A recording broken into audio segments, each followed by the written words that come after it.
How's it going, everybody? This is Sunaak here, back for another episode of Pokemon LeafGreen, and the last part and a half, if you saw both videos. We arrived here to Fuchsia City, showing off both Route 12 and 13, as well as the cycling road.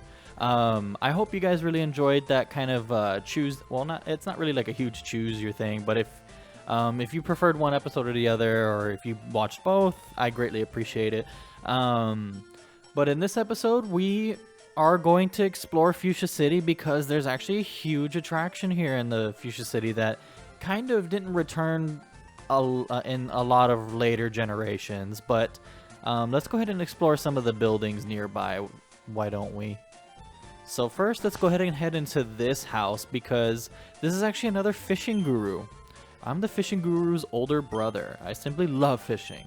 Tell me about it. So yes, he says the same thing as the other brothers do. But this is where the good rod is. So it's actually kind of funny how in the last episode we just obtained the super rod. So this is kind of pointless. You think that it would be here or at least in a different later town or something like that. But I mean, anyway, it's whatever. In the last episode I kind of went over a lot of the Pokemon that you can get by fishing. So that's that. So the Safari Zone's Warden's home. So it's funny how he doesn't even put his name, but just his title here. It's an old man.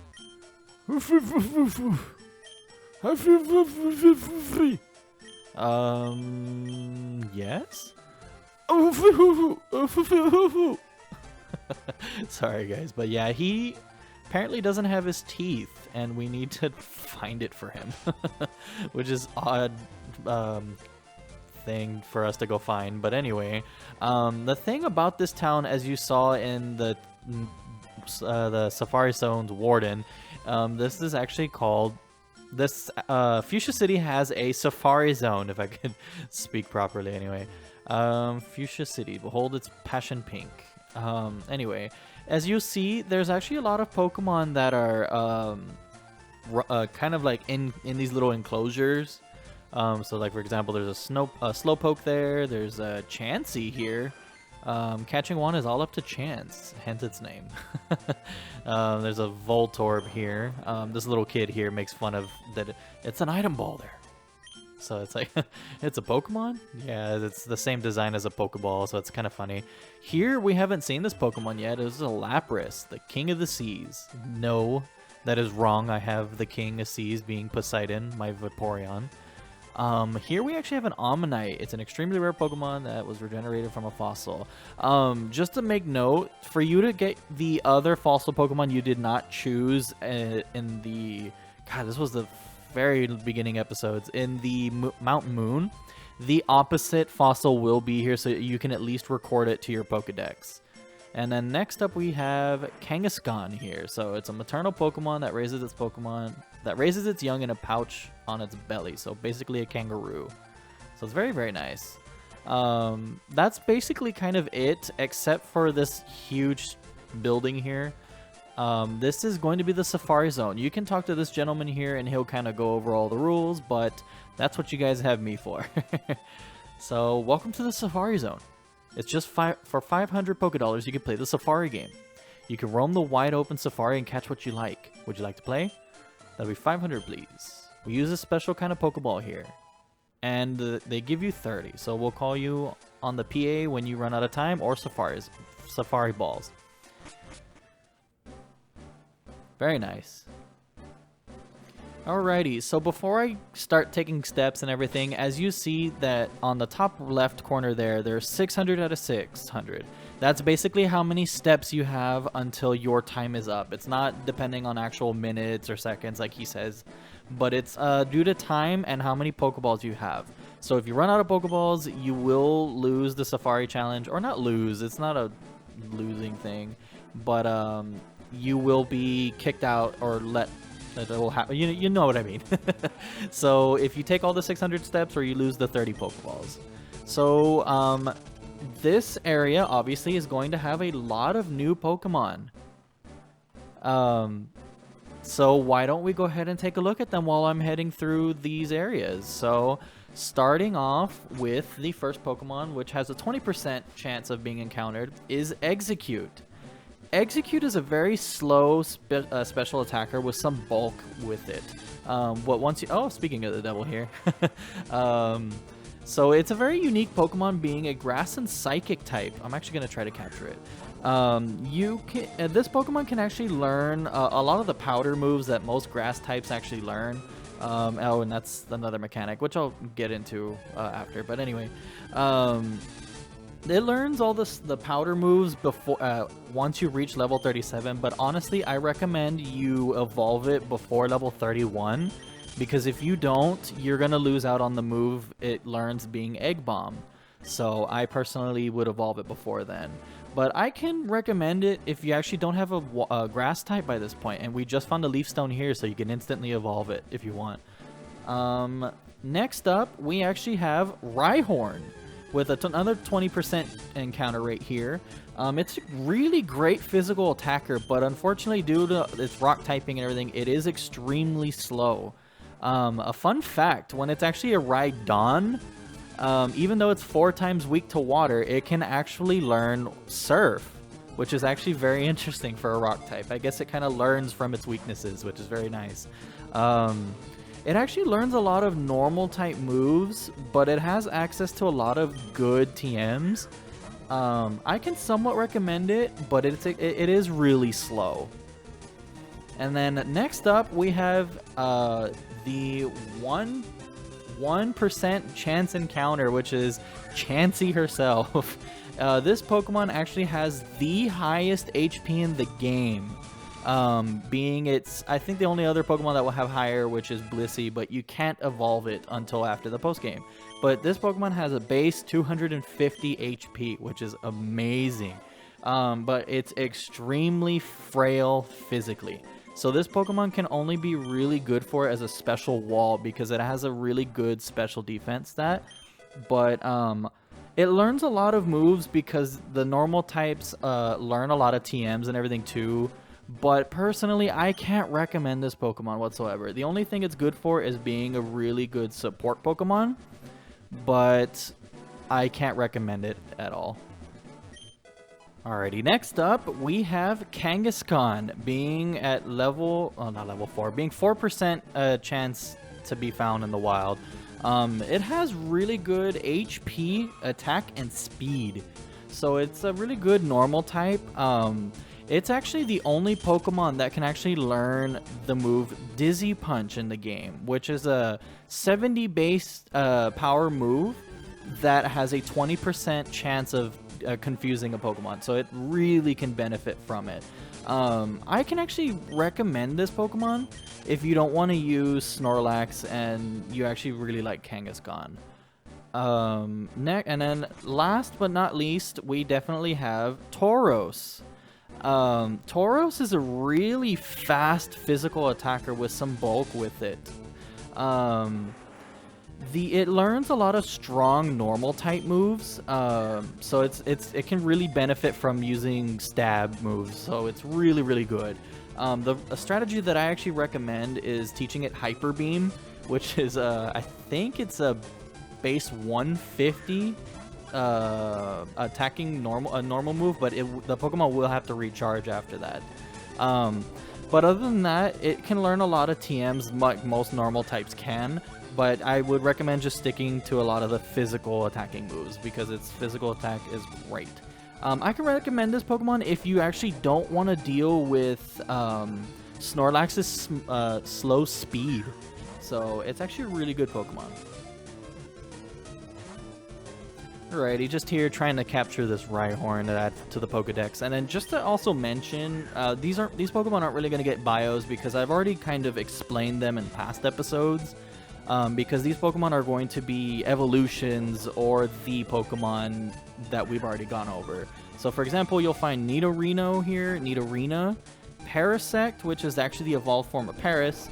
You'll find both Nidoran male and female, and Doduo, Paris, Scyther, and Pinsir actually, so this is where you can capture them instead of paying for them at the game corner, as well as Dratini and Dragonair if you use the Super Rod in water. So, but the Dragonair line is like, I mean, the Dragonair is 1%, so it's actually pretty crazy.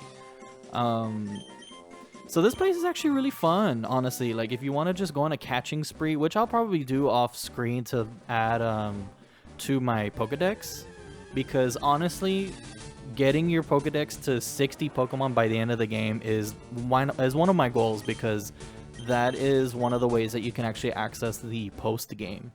So I'll be taking care of that for sure. So, and I recommend you all too.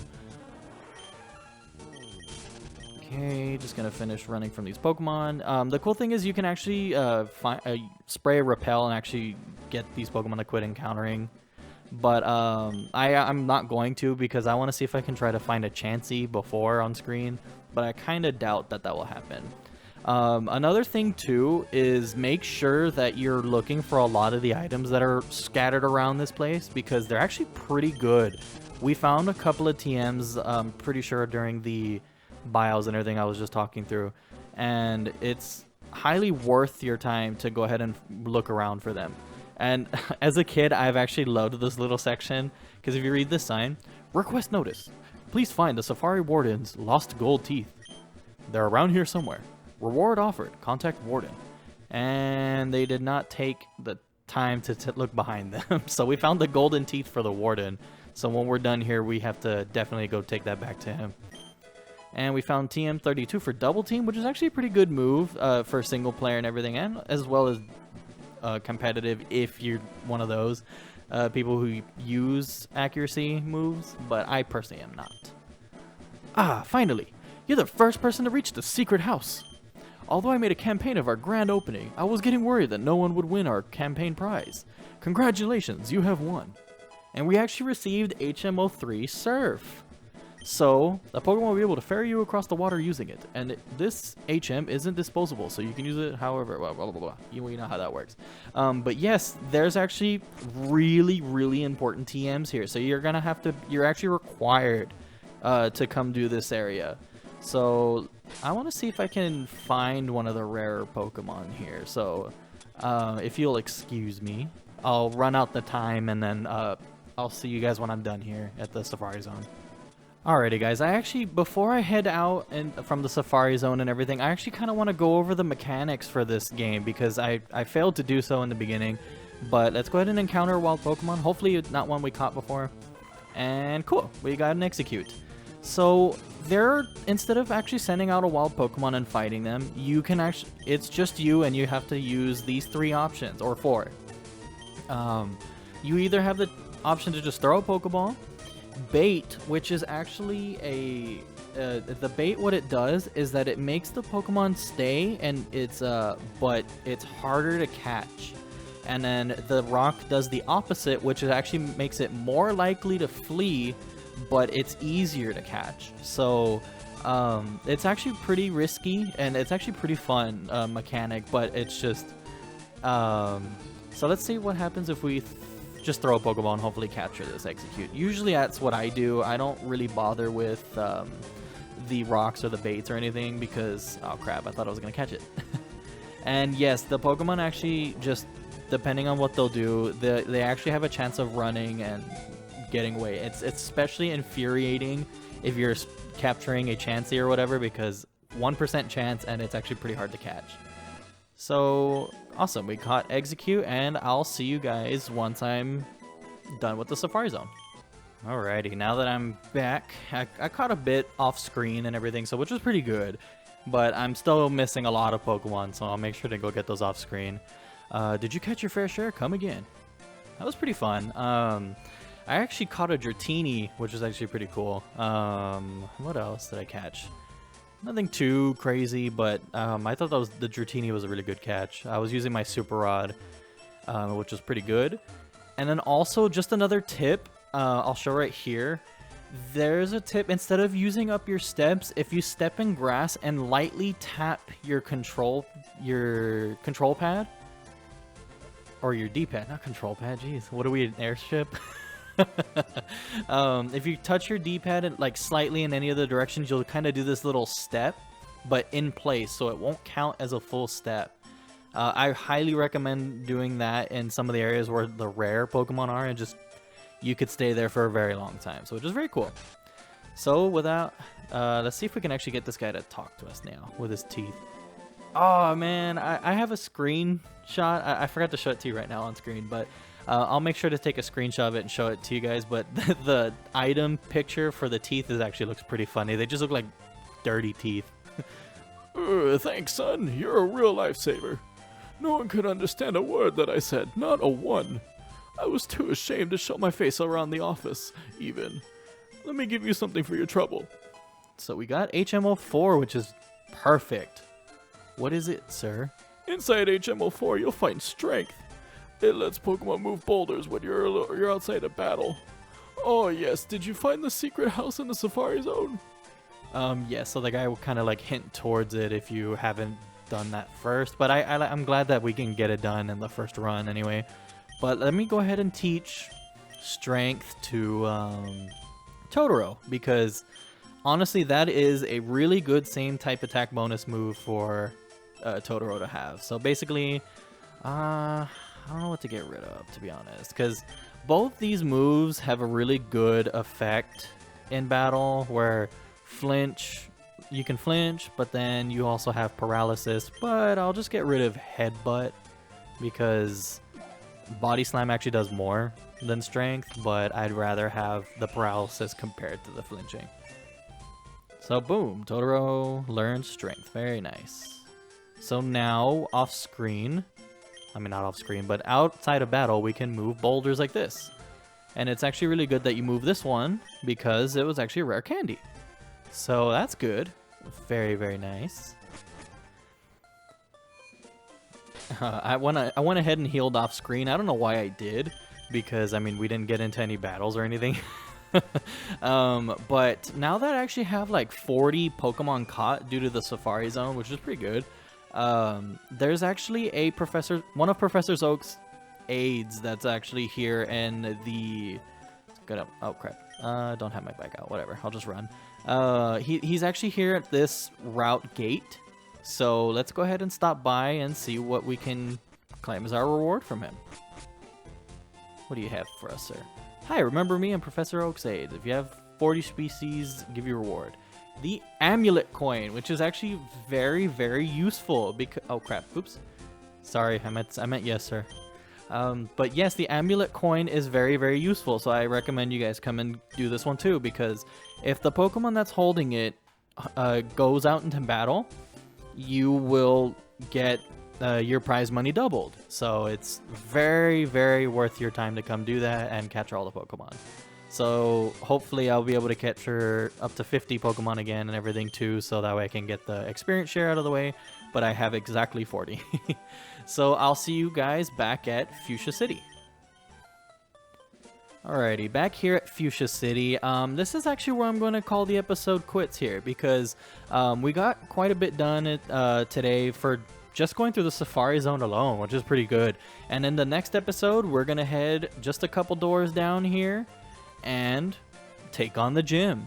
So with that being said, I want to thank you all so much for watching, and I'll see you guys in the next episode.